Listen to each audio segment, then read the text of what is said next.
Bom dia a todos e obrigado por aguardarem. Sejam muito bem-vindos à videoconferência de divulgação dos resultados do primeiro trimestre de 2025 do IRB-RE. Destaco aqueles que precisarem de tradução simultânea, que temos essa ferramenta disponível na plataforma.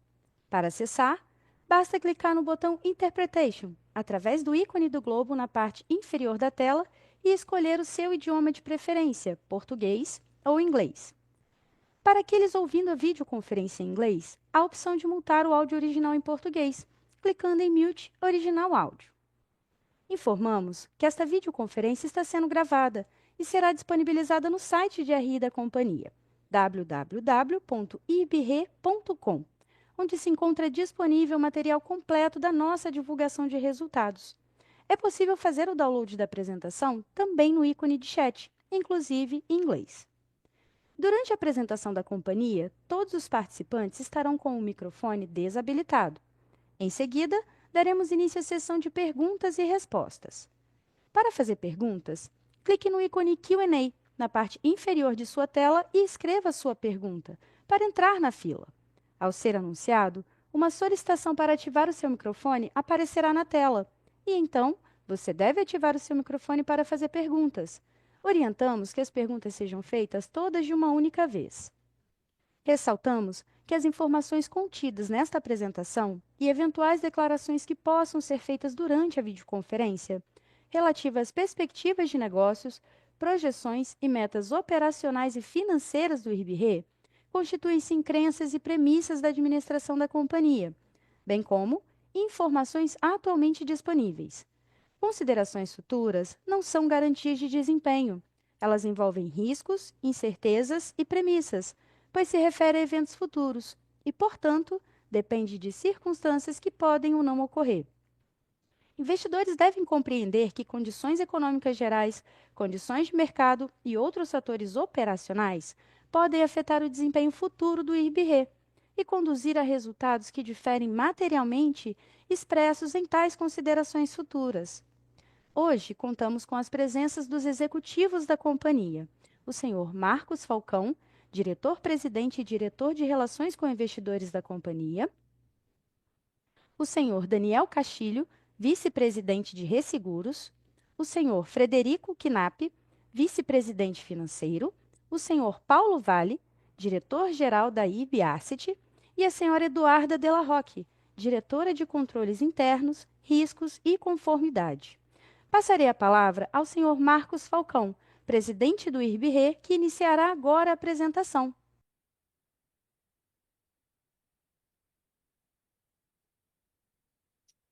Bom dia a todos. Muito obrigado pela atenção de vocês e mais uma oportunidade de falar sobre o nosso negócio. Lembro que, a partir desse call, contamos com a participação do Fred, nosso CFO, na apresentação. Vou limitar a minha participação à abertura e ao encerramento, além das perguntas. Um ano atrás, estávamos nesse call com um grande desafio, que eram as enchentes que estavam acontecendo no Rio Grande do Sul. Foi um momento duro, mas importante, pois saímos fortalecidos, porém frustrados pelo gap de proteção que observamos, onde menos de 10% da perda econômica estava segurada.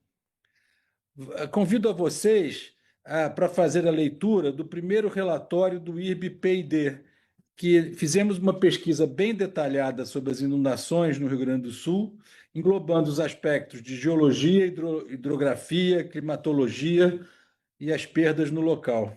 O relatório está disponível no nosso site. Acreditamos que compartilhar esse tipo de informação melhora a análise de risco de toda a cadeia, está em linha com o propósito de proteção da sociedade. Os juros atingiram 14,75 na semana passada, que contribuem para o nosso resultado financeiro. O tempo vai passando e a nossa rentabilidade vai melhorando, como será explicado pelo Paulinho. Mas de nenhuma forma o resultado financeiro nos distrai da disciplina de mantermos o foco em gerar resultados de subscrição, que será abordado pelo Castilho em seguida.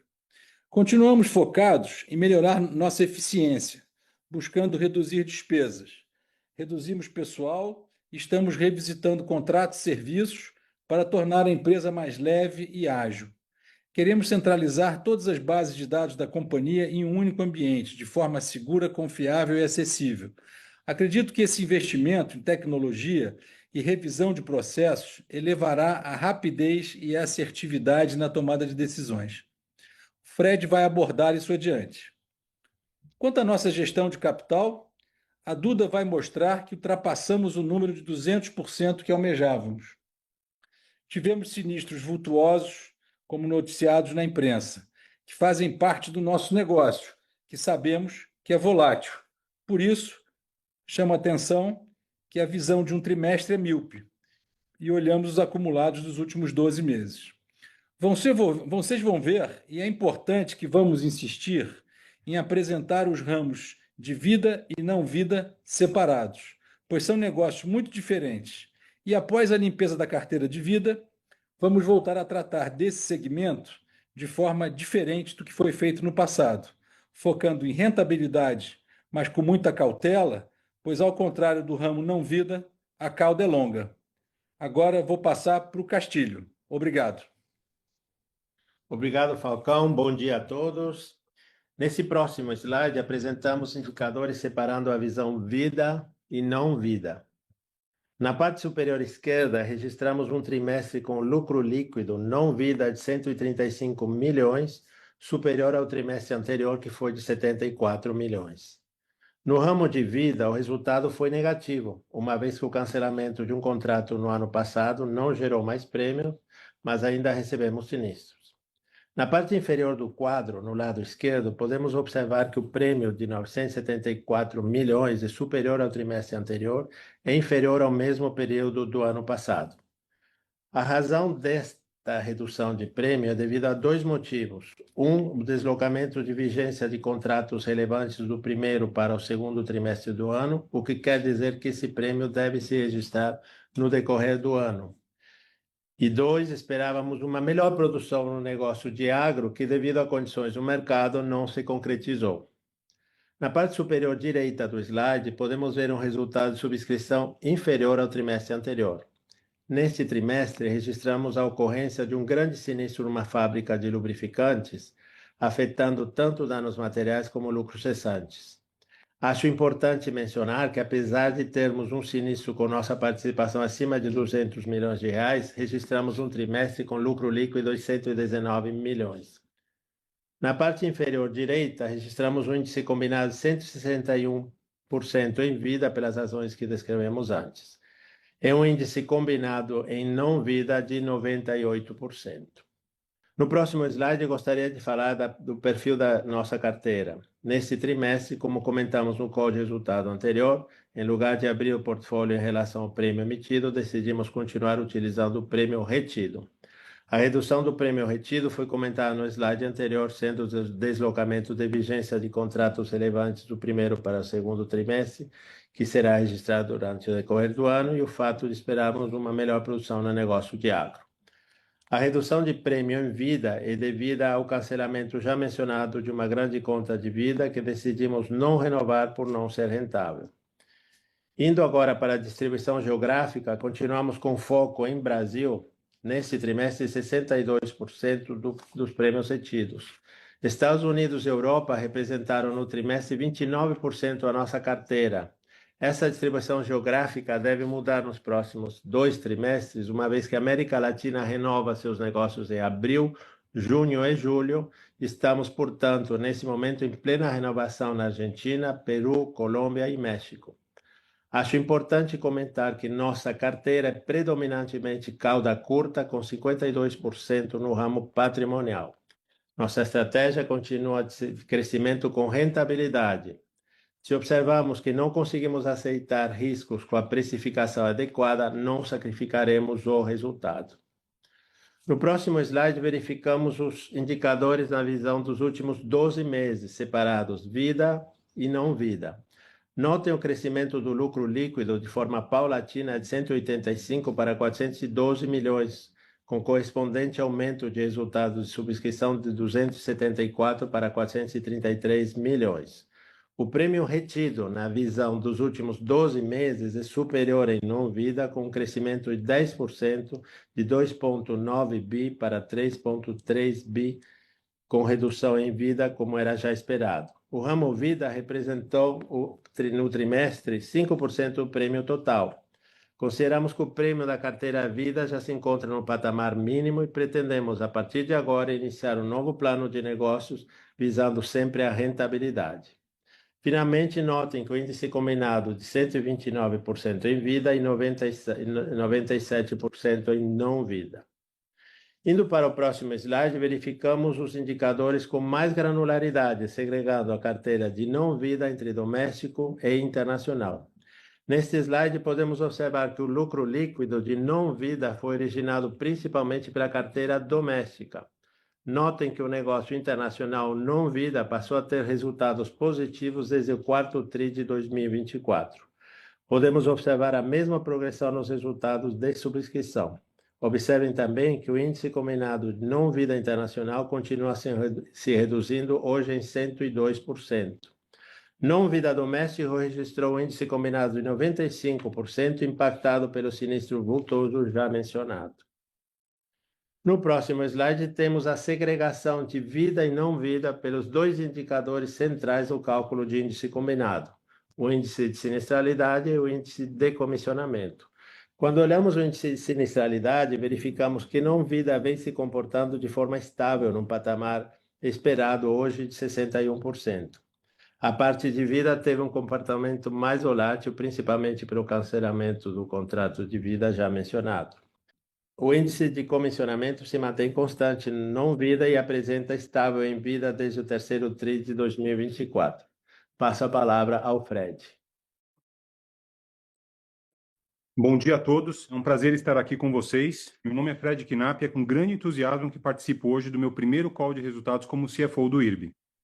Assumir essa função na maior resseguradora nacional e com a relevância da nossa companhia é, sem dúvida, um marco na minha trajetória profissional.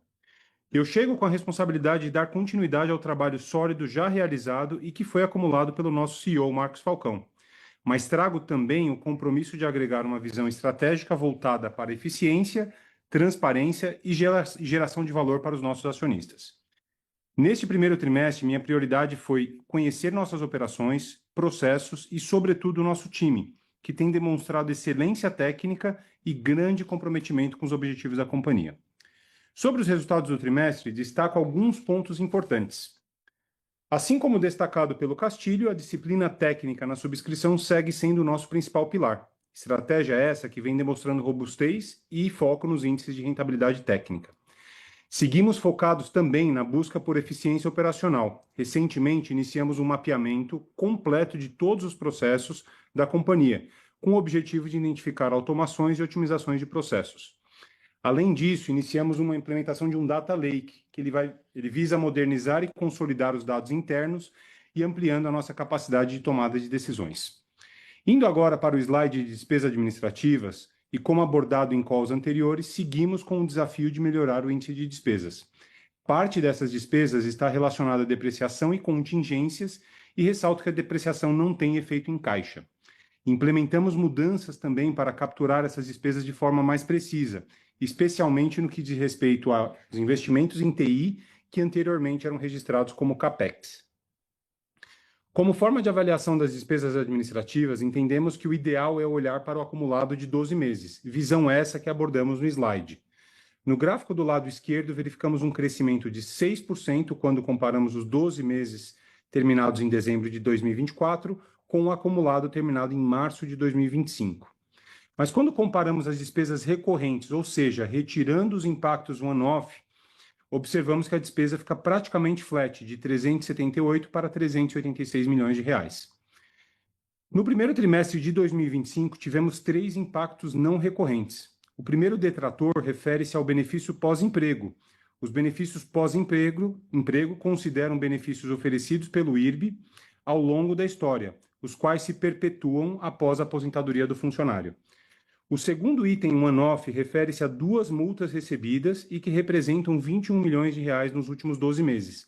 Uma é relativa ao auto de infração pelo não oferecimento de lucro a uma subsidiária no exterior ao fisco e outra relativa a processos administrativos sancionadores do órgão regulador. O terceiro fator são despesas relacionadas ao programa de demissão voluntária mencionado pelo Falcão. Quando olhamos o gráfico de barras à direita, onde temos a evolução das despesas administrativas recorrentes no acumulado de 12 meses, observamos que o índice de despesa administrativa sobre o prêmio ganho encontra-se na faixa de 9% ao longo deste período.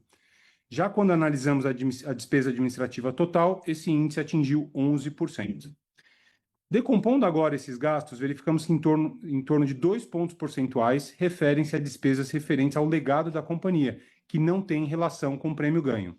Se excluirmos os gastos com o legado, esse índice retornaria ao nível de 9%, entretanto, a gente ainda não considera esse índice o ideal. Voltando à minha fala inicial, temos o desafio de trazer eficiência tanto pelo lado da receita quanto pelo controle de custos. Agora passo a palavra para o Paulo Vale, que abordará sobre o nosso resultado financeiro. Obrigado, Fred. Bom dia a todos.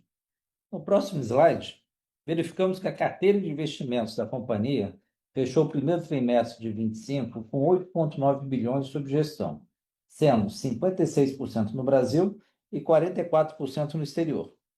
Cabe mencionar que a redução dos ativos sob gestão de 9,1 bilhões do quarto trimestre de 24 para 8,9 bi deveu-se principalmente à apreciação de 7,27% do real no primeiro trimestre, que impactou as nossas posições em moedas estrangeiras. O resultado dos investimentos somou 174 milhões no trimestre. No onshore, o resultado foi de 145 milhões, beneficiado pelo alto nível das taxas de juros locais e pelo bom desempenho dos fundos de renda fixa, com 105% do CDI, e crédito privado, com 116% do CDI no período. No offshore, o resultado foi de 29 milhões, correspondendo a 87% do rendimento dos Fed Funds e condizente com as rentabilidades previstas para a nossa carteira.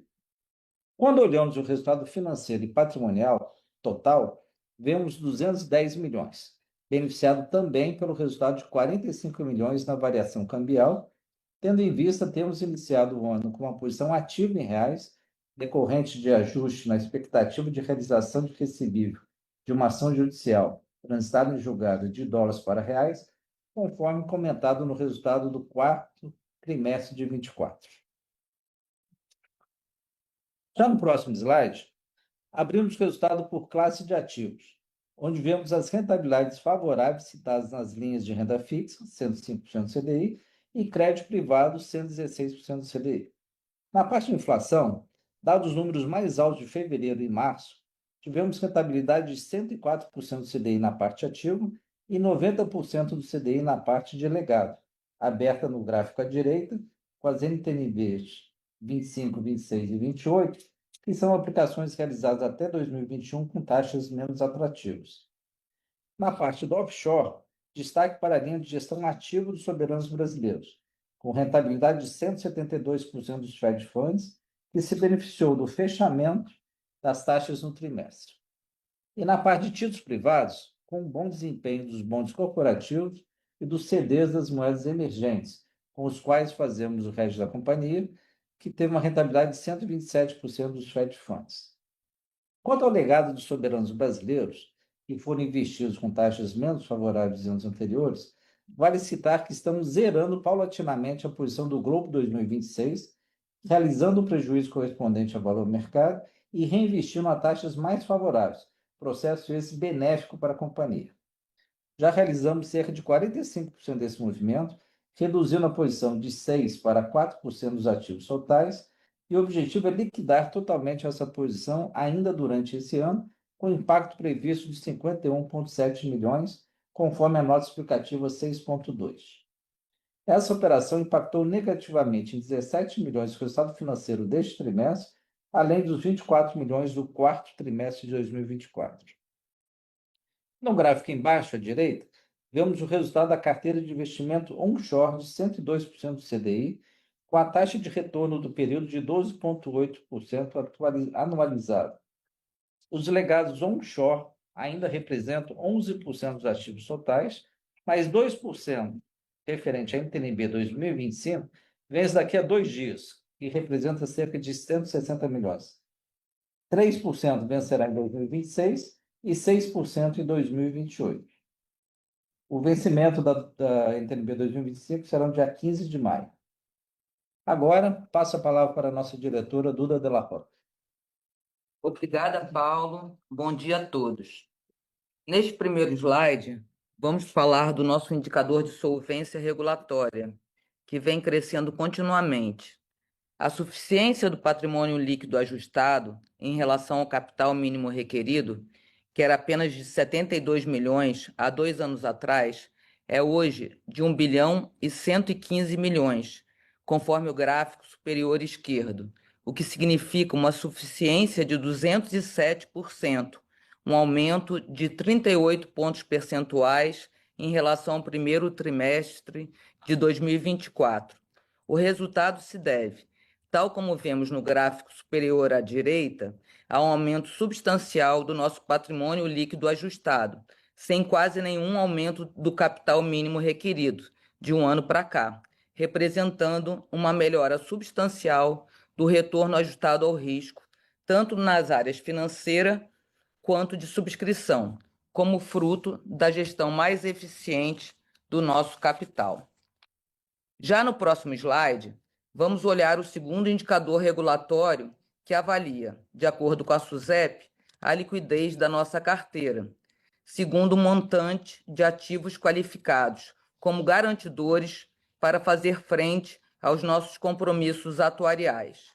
O indicador de cobertura de provisões técnicas encerrou o primeiro trimestre com suficiência de 728 milhões, equivalente a 10,9% da necessidade de cobertura, 1,2 pontos percentuais abaixo do indicado em dezembro de 2024, dentro da margem de oscilação normal da volatilidade do nosso negócio. Cabe registrar que esse indicador está 5,1 pontos percentuais acima do valor registrado no primeiro trimestre de 2024, e que, além do monitoramento da cobertura de provisões técnicas, realizamos a gestão dinâmica do caixa da companhia, incluindo o hedge para todas as moedas que operamos. Nesse slide, trazemos as várias iniciativas de destaque que já tivemos este ano na área de sustentabilidade. Revisamos a nossa política ESG, que havia sido elaborada em 2022, estava, portanto, defasada em relação ao benchmark que fizemos comparativamente a stakeholders relevantes. Fizemos nosso primeiro inventário de gases de efeito estufa e nos comprometemos com o Acordo de Paris. Tanto a nossa política ESG quanto o nosso segundo relatório de sustentabilidade, que foi lançado no dia 30 de abril, estão disponíveis no nosso site. Neste slide, eu trago os destaques do relatório de sustentabilidade, começando pela parte de governança, que, dado o nosso histórico, é ainda mais importante para nós. Estamos no terceiro e último ano do nosso acordo com o DOJ, Departamento de Justiça americano. E não só por isso, estamos investindo e evoluindo muito no nosso programa de integridade, que é detalhado no relatório. No aspecto social, destaco que este ano fomos novamente considerados Great Place to Work.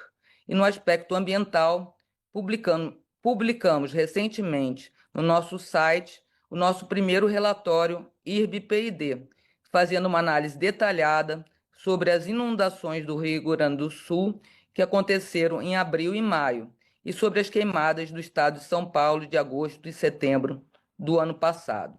Agora, passo a palavra de volta ao Fred. Muito obrigado. Agora, na sequência, apresentaremos 3 slides sobre o nosso desempenho no IFRS 17. No primeiro, destacamos o lucro líquido de 134 milhões no período, frente aos 237 registrados no primeiro trimestre de 2024. Nesse trimestre, o resultado das prestações de serviço totalizou 235 milhões, uma leve redução em relação ao mesmo período de 2024, quando alcançou 252 milhões. Os principais destaques positivos foram os grupos patrimonial e rural, que contribuíram de forma relevante para a composição do resultado. Por outro lado, no Vida, observamos uma redução no resultado do primeiro trimestre de 25 em comparação ao mesmo período do ano anterior, refletindo a nossa estratégia em focar em contratos rentáveis nesse segmento. Passando para o próximo slide, falaremos do impacto da margem contratual de resseguro, ou CSM. Como comentamos em divulgações anteriores, a CSM representa o lucro esperado dos contratos de resseguro que ainda não foi reconhecido no resultado e que será liberado gradualmente conforme entregamos os serviços ao longo do tempo. Esse é um componente-chave do resultado da prestação de serviços de resseguro, medindo a rentabilidade futura dos nossos portfólios. Neste trimestre, registramos uma redução de 13,6% na amortização da CSM em relação ao mesmo período de 24, reflexo de uma amortização mais elevada no Vida naquele período, principalmente em função das últimas contas com valores relevantes recepcionadas em 23. Por outro lado, mesmo com a não renovação dos contratos de vida, os novos negócios subscritos no trimestre apresentaram um crescimento de 21,1% na CSM em relação ao período anterior, evidenciando a consistência e qualidade das decisões de subscrição adotadas pelo IRB, priorizando critérios mínimos de rentabilidade estabelecidos. Já no terceiro slide, o principal fator que impactou negativamente o nosso resultado no primeiro trimestre de 25 foi o efeito das taxas de desconto aplicadas aos ativos e passivos dos contratos de resseguro e retrocessão, resultando em uma despesa total de 198 milhões. Esse valor reflete o impacto financeiro da redução das taxas futuras projetadas, utilizadas para atualizar os fluxos de caixa descontados desses contratos. No período anterior, esse mesmo efeito contribuiu positivamente com uma receita de 6 milhões, impulsionando por uma reavaliação pontual dos fluxos de caixa relacionados a sinistros já ocorridos.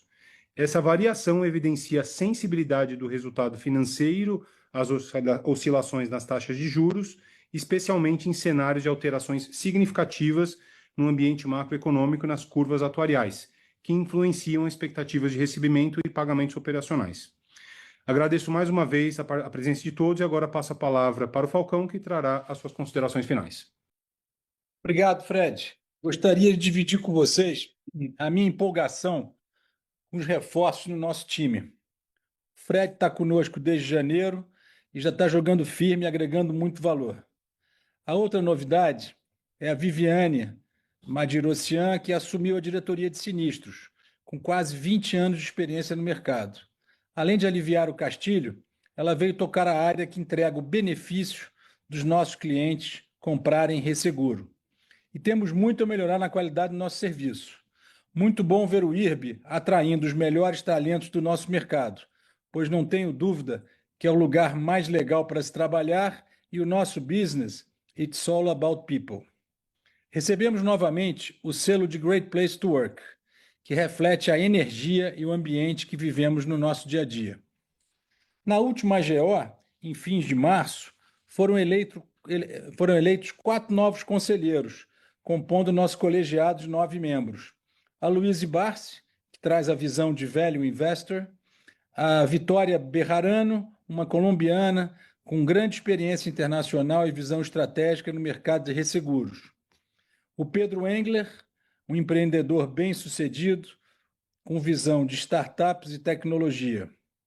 E, por fim, o Otávio Damaso, que, após cumprir a quarentena, se juntará a esse colegiado em julho próximo, trazendo sua experiência de muitos anos como diretor do Banco Central.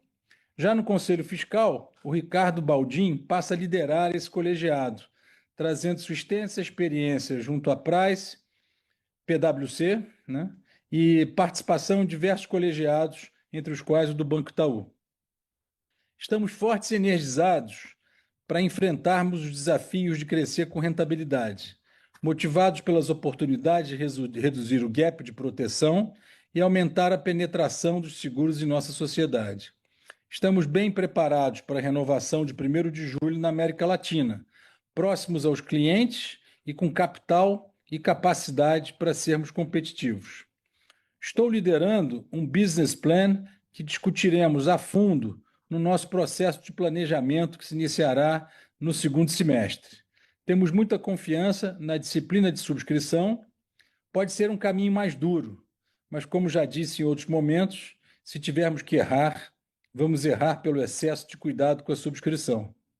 Mas é somente assim que acreditamos que se cria uma empresa perene a longo prazo e que sirva os acionistas. Trabalhamos para o IRB trazer retornos consistentes de longo prazo aos nossos acionistas. Vejo muitas oportunidades no setor de seguros e resseguros e acredito que o IRB pode liderar a abertura de várias frentes que ainda não foram exploradas. E eu conto com vocês, nossos investidores, nessa jornada. Agora vamos às perguntas, por favor. Agora, começaremos a sessão de perguntas e respostas. Lembrando que, para fazer perguntas, vocês devem clicar no ícone Q&A, na parte inferior da tela, para entrar na fila. Ao ser anunciado, uma solicitação para ativar o seu microfone aparecerá na tela. E então, você deve ativar o seu microfone para fazer perguntas. Solicitamos, por gentileza, que as perguntas sejam feitas todas de uma única vez. Vamos à nossa primeira pergunta. É do Eduardo Nicho, da Genial Investimentos. Eduardo, iremos habilitar o áudio para que você possa realizar a sua pergunta.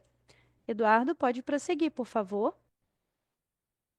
Bom dia a todos, bom dia Falcão, Castilho, Fred, Duda.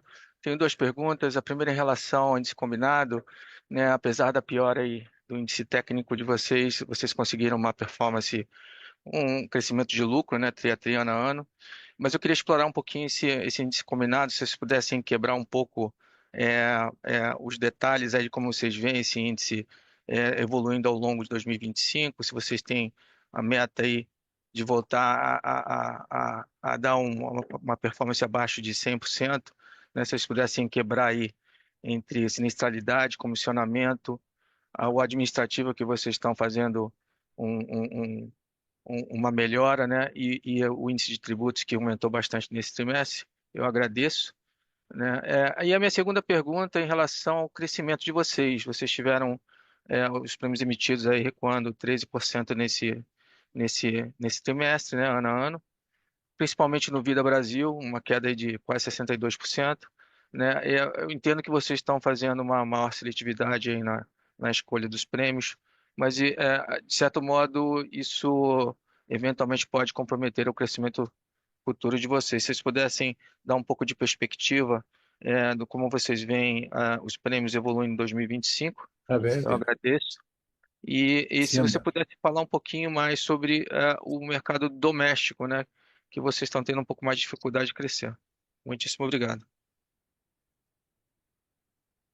Bom dia, Eduardo. Obrigado pela pergunta. Aqui é o Daniel Castilho, tudo bem?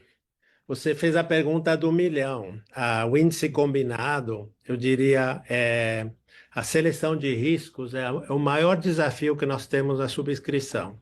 Agora, a seleção de riscos com rentabilidade é ainda maior o desafio. Eu costumo dizer que o nosso negócio você precisa ter 80% de ciência e 20% de arte. Para isso temos tantos atuários trabalhando com a gente, fazendo tantos cálculos, para ter certeza que a gente tem rentabilidade em nossos negócios. E como você sabe, nós precificamos o nosso negócio a 95% de índice combinado.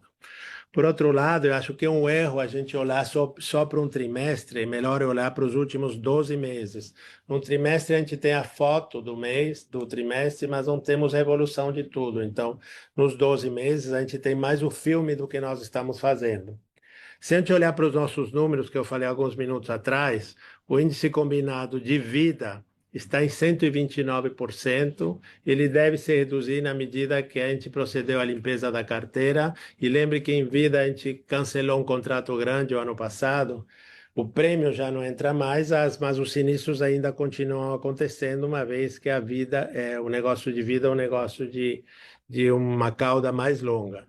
Já o negócio não vida está rodando a 97%, e se a gente olhar dividir o negócio não vida em internacional e doméstico, o internacional caiu de 125% o índice combinado para 102% já, ou seja, estamos conseguindo resultados muito melhores no internacional, e o negócio doméstico está rodando a 95% de índice combinado, dentro do esperado, e a gente considera que esses números devem ficar mais estáveis, melhorando o internacional, chegando mais perto do que o índice combinado, tá? Do doméstico. Não podemos esquecer que o índice combinado é uma composição de vários números também. A DA, os gastos administrativos, são também muito importantes. Na medida que a gente consegue reduzir essa DA, o nosso índice combinado melhora. Também não podemos esquecer que a DA é um percentual do prêmio. Na medida que a gente consegue aumentar o prêmio, a DA percentualmente se reduz.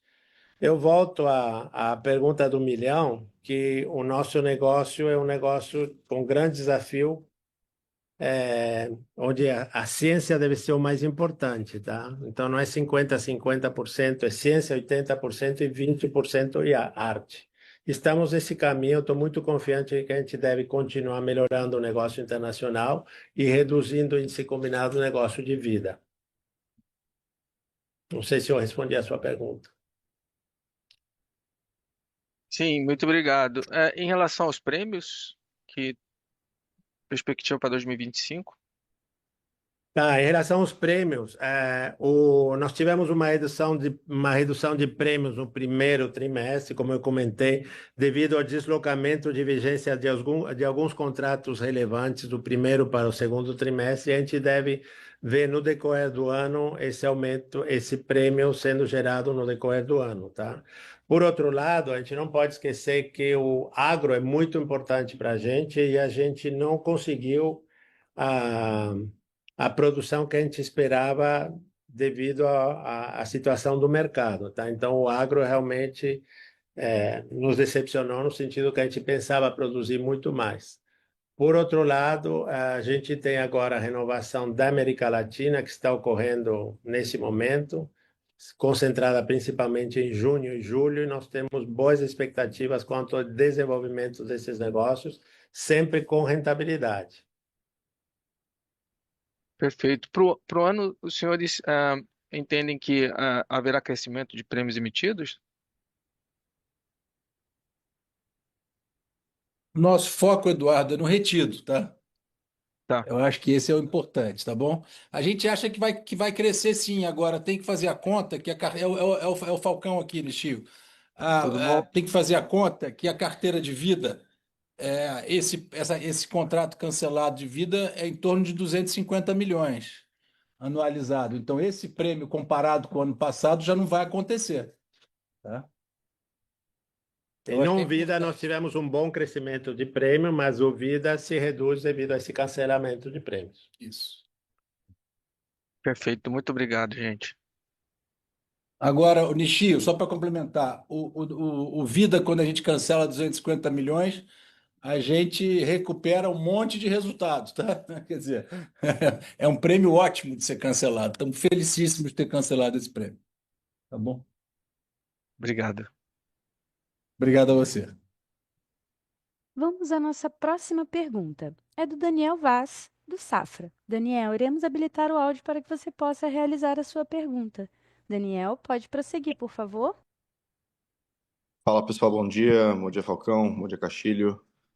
Parabéns pela sequência de resultados aí positivos. Então, queria focar num ponto que vocês falaram na apresentação, né, desse foco agora, não foco no vida, né, mas assim, esse volta do foco no vida, como vocês já tinham no passado, e vocês até mencionaram que é uma cauda longa, uma estratégia diferente do que seria no PNC, né? Então, a gente está ouvindo de vocês que tem um contrato cancelado, tem algumas coisas a serem ajustadas. Queria um pouco de timing, assim, para a gente conseguir ver essa parte do vida sendo um crescimento que vai ajudar, né, assim, a parte de prêmios, tanto prêmio emitido quanto retido.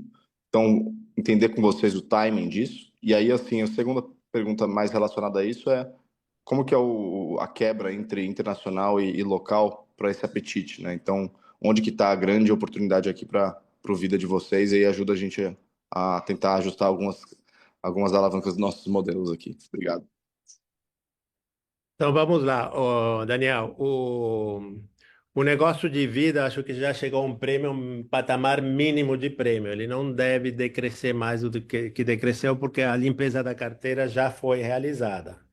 A gente está agora num processo preparando um business plan para desenvolvimento de negócios vida, que deve se refletir em resultados nos próximos 24 meses, tá?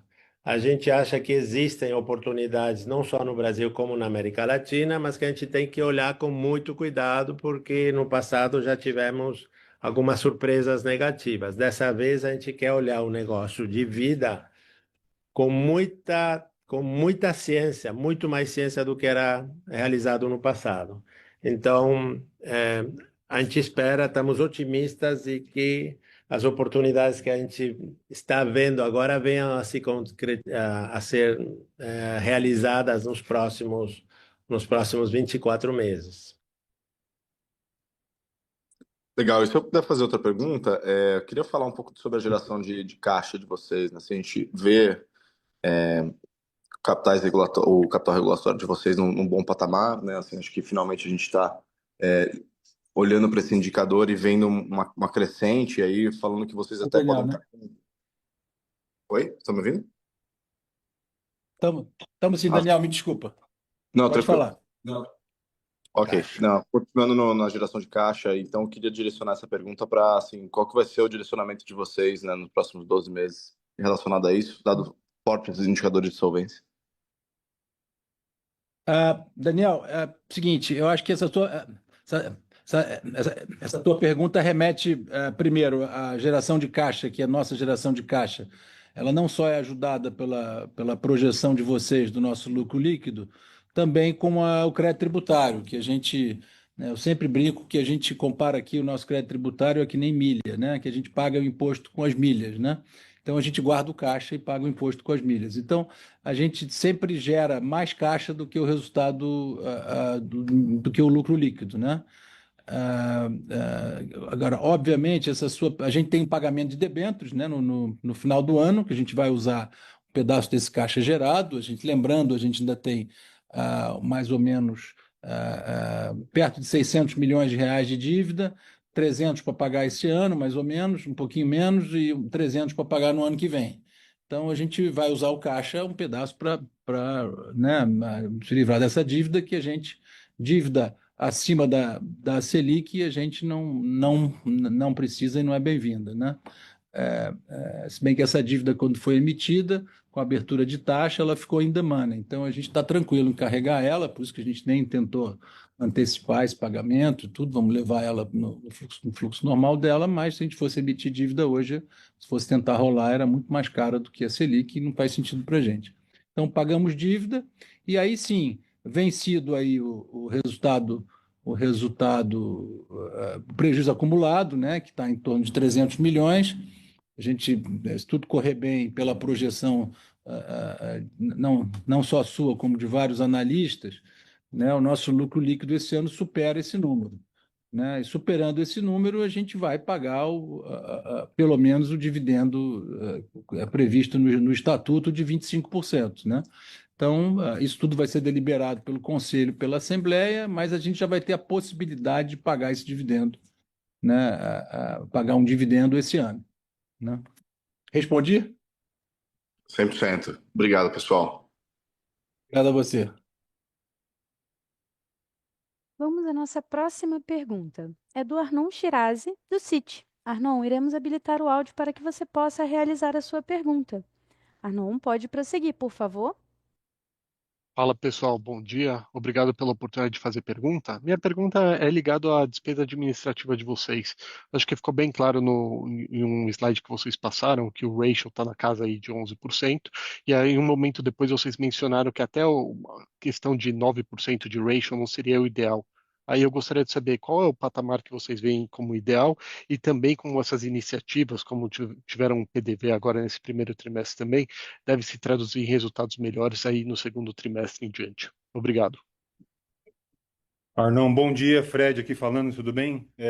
Eu acho que assim, quando a gente olha, né, para o índice, o índice de despesa aqui, a gente entende que ele ainda está alto. Tá? Então, assim, mesmo os 9% A gente acredita que pode ser um pouco mais efetivo esse índice combinado. Claramente, a gente está buscando aqui essa eficiência, tem um denominador e numerador aqui que a gente precisa também, que é o crescimento de prêmio. Então, como bem comentado pelo Castilho, você tem aqui uma função em relação a isso. Quanto mais prêmio, mais a gente consegue fazer essa diluição da despesa administrativa. E a gente vem buscando essa eficiência operacional. A gente trouxe aí 2 exemplos, né? Tanto o mapeamento dos processos quanto o Data Lake, que a gente acredita que deve trazer aí o benefício para a companhia. A gente ainda está inquieto com esse número, tá? Acho que é importante a gente mencionar, estamos buscando aí para buscar tanto o crescimento no prêmio quanto uma despesa aí mais adequada. A gente vem renegociando vários contratos com todos os nossos fornecedores, então tem sendo revisitado, a gente criou um escritório aqui de projeto justamente para identificar essas oportunidades de itens que a gente não está consumindo e que poderiam ser mais eficientes, aí o termo de uso. Então tem uma série de outras coisas. Fizemos o PDV agora também, que a gente comentou no call de resultados agora. Então tem uma série de fatores que a gente está buscando e deve trazer aí um benefício no médio prazo para a companhia, tá? Super claro, obrigado e parabéns também pelo relatório de P&D, que ficou bastante interessante. Obrigado a você. Obrigado. Vamos à nossa próxima pergunta. É do Guilherme Grespan, do JP Morgan. Guilherme, iremos habilitar o áudio para que você possa realizar a sua pergunta. Guilherme, pode prosseguir, por favor? Oi, bom dia, pessoal. Falcão, Castilho, todo o time. Obrigado pela apresentação. Parabéns pela consistência dos resultados também. Mais um aqui parabenizando. O pessoal bateu bastante no operacional e está bastante claro, acho que a mensagem de vocês, da estratégia do operacional. Eu vou ficar com a parte menos legal, talvez, aqui do business. Vou fazer minha pergunta na parte financeira. Eu não sei se eu perdi ali na apresentação, mas teve 45 milhões de ganho de variação cambial no trimestre. Eu queria só entender que gerou esse ganho e se a gente pode assumir sustentável. É um resultado financeiro bem forte, né? A conta que a gente fez aqui é os 210 e você já teve uma marcação de 17 milhões do reshuffling, dá quase 230 de resultado financeiro no trimestre. Queria só entender os drivers por trás. Eu acho que a chave está nessa variação cambial. Então, o que gerou os 45 milhões e se é sustentável, algum resultado nessa linha para frente? E aí, 2 clarificações do meu lado aqui, é bem rápido. Eu acho que foi falado que é esperado um impacto negativo de 52 milhões do reshuffling do portfólio. Eu queria só confirmar se esse número já inclui o que já foi feito. Então já passou aí esse 317, no quarto tri passou um pouco, só para entender se 52 é o adicional ou se já inclui o passado. E os 200 milhões de impacto da fábrica de lubrificante, se só confirmar que passou já inteiro nesse trimestre. Obrigado.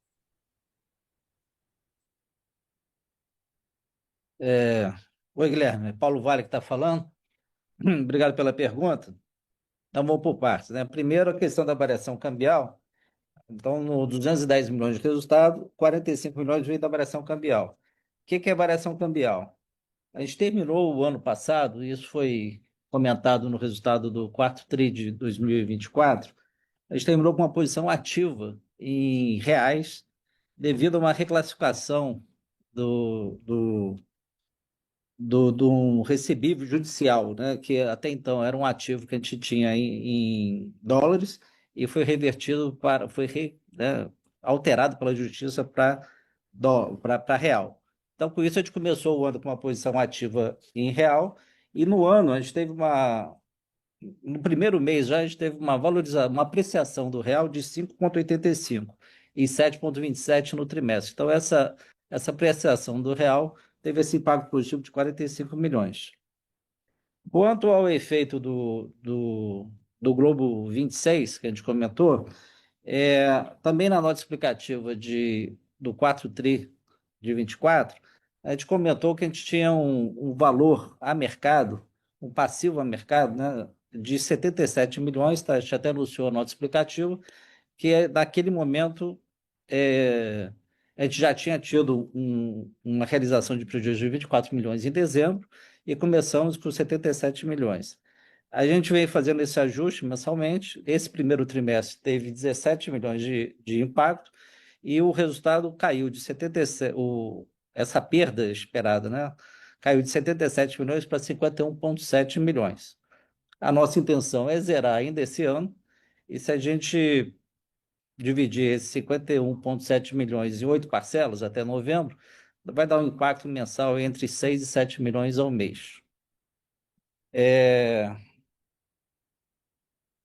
além disso, a gente teve uma boa performance dos créditos privados, tivemos também impacto da inflação em fevereiro e março, e também temos uma gestão ativa, principalmente na parcela aqui de excesso de cobertura, a gente vem fazendo uma gestão ativa, buscando o melhor resultado. Super claro, super detalhado. Obrigado. Vamos à nossa próxima pergunta. É do Tiago Paura, do BTG Pactual. Tiago, iremos habilitar o áudio para que você possa realizar a sua pergunta. Tiago, pode prosseguir, por favor. Oi, pessoal, bom dia. Bom dia, Falcão, Castilho, Fred. Prazer falar com vocês aqui. Aqui um follow-up no crescimento de prêmio que o Nishio comentou no início do call, no início do Q&A. Vocês deram um disclosure bem legal, né, de grande parte das renovações que foram feitas no primeiro TRI, né, referente ao portfólio doméstico, né, com índice combinado até abaixo ali do que vocês estavam na cabeça guiando, né, entre aspas, o mercado. E agora a gente está no meio ali das renovações de Latam, né? E aí, aqui são duas perguntas em uma, né? O que vocês já estão vendo, né, com relação a essa dinâmica de preço, né, desse portfólio especificamente? É, e se dá para a gente esperar, o Castilho mencionou, né, que talvez você tenha uma mudança, né, do breakdown aí geográfico going forward, né? Porque o Q1 ele teve um portfólio no Brasil maior, né? Mas mais para frente ele deveria se acomodar naqueles 80% Brasil e 20% resto. Ainda é essa cabeça vis-à-vis o que vocês estão vendo de renovação em Latam daqui, agora, né? Nesse momento, né? E por fim, o que vocês enxergam que são as vantagens competitivas para o IRB nesse portfólio especificamente, né? Porque tanto o Castilho quanto o Falcão sempre comentaram nos últimos 2 anos das vantagens para o portfólio local, né? Em termos de subscrição. E é muito claro para a gente aqui, como cidadão brasileiro, entender essas vantagens, né? Quando o IRB está buscando maior competitividade aqui no país. Mas olhando para fora, né? Especialmente Latam, o que vocês enxergam aí de itens mais cruciais que fazem com que vocês sejam tão competitivos nesse portfólio também? Valeu, obrigado. Tiago, eu peço desculpas. Já respondo a sua pergunta sobre a América Latina, mas acho que o Guilherme, na pergunta anterior, fez a pergunta sobre sinistros, né?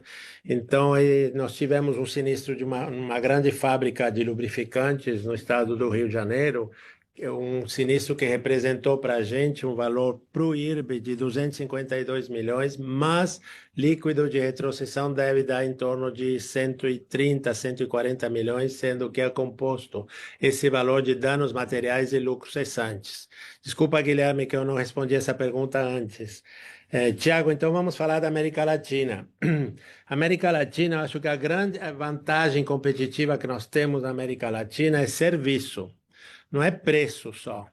Preço é uma coisa que a gente, volto a falar, é uma questão de ciência e arte. É claro que a gente está usando muito mais ciência no negócio que nós estamos vendo da América Latina, porque é um negócio que está mais longe da gente, mas hoje nós contamos com uma equipe grande de pessoas que são absolutamente influentes em espanhol, que estão visitando esse mercado com muita frequência. Eu, pessoalmente, estou visitando o mercado com mais 3 colegas daqui a 2 semanas e achamos que esse é o momento oportuno, porque o negócio se renova agora em julho. Semana passada, nós tivemos no IRB, no Rio de Janeiro, 18 clientes da América Latina, de vários países, do México, da Colômbia, Peru e da Argentina.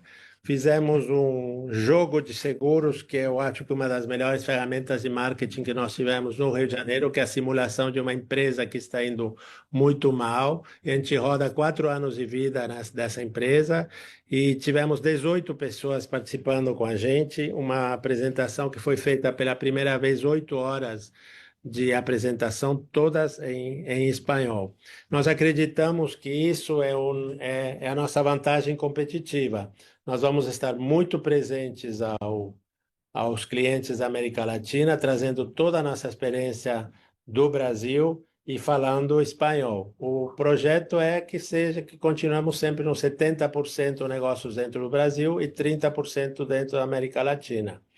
O mercado da América Latina, eu não diria que ele está hard, tá? Que ele está duro, é um mercado que está brando, mas aí cabe a gente a seleção de riscos com rentabilidade, como eu falei antes, usando mais ciência que arte. Excelente, Castilho, obrigado. A sessão de perguntas e respostas está encerrada. E agora gostaríamos de voltar a palavra ao senhor Marcos Falcão para as considerações finais da companhia. Obrigado a todos aí. Chegamos ao fim de mais um call.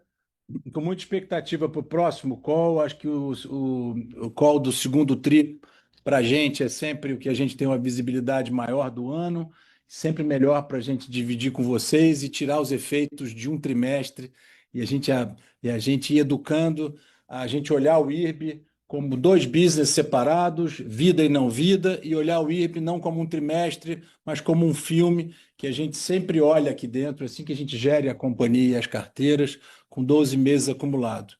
Quero só tocar um ponto, teve algumas perguntas que não foram endereçadas especificamente, que eu queria responder. A principal delas foi por que nós cancelamos ações em tesouraria. Eu acho que essa pergunta é uma resposta regulatória. A gente precisa cancelar as ações em tesouraria por uma questão regulatória. Então, não é uma decisão nossa, é uma imposição regulatória. Tá? Então, com isso aqui, eu encerro, agradeço a todos e vamos continuar aqui com os nossos desafios, né? Crescer prêmio, né? Com rentabilidade, como diz o nosso guru Castilho aqui sempre. O Fred, nosso xerife das despesas, agora está empenhadíssimo aqui em a gente. Espero que o Castilho cresça prêmio para ajudar o Fred a ter um ratio melhor, mas ele vai estar trabalhando no numerador aqui para diminuir as despesas também. E a gente inicia agora, eu reitero, um processo muito interessante de um business plan de 3 anos para focar nesse crescimento, lembrando que a gente, no início do ano, declarou o fim do turnaround. Então, a empresa agora olha para frente com farol alto e muito animado com o time que a gente tem para conquistar aí, esses retornos consistentes e a empresa perene. Obrigado a todos, um abraço. Encerramos a videoconferência de divulgação dos resultados do primeiro trimestre de 2025 do IRB-RE. O Departamento de Relações com Investidores está à disposição para responder as demais dúvidas e questões. Muito obrigado aos participantes e tenham uma boa tarde.